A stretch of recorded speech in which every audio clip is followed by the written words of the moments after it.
Is your app store stuck in a perpetual loading loop, preventing you from downloading the latest games or crucial updates? Don't worry, we're here to help. First, let's check the most obvious thing: your internet connection. Open your Settings app.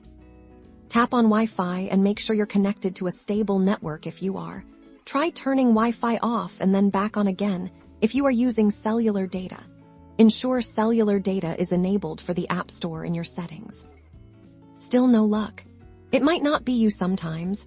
The App Store itself experiences outages. Head over to a website like Down Detector to check if there are widespread reports of problems. If the servers seem fine, let's move on to your Apple ID. Sign out and back into your account. To do this, go back to your Settings app and tap on your name at the very top. Scroll down and tap Sign Out. Follow the prompts to sign out completely.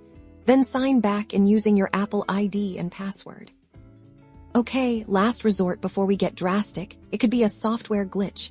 A simple restart can often work wonders. Press and hold either volume button and the power button until the power off slider appears. Drag the slider.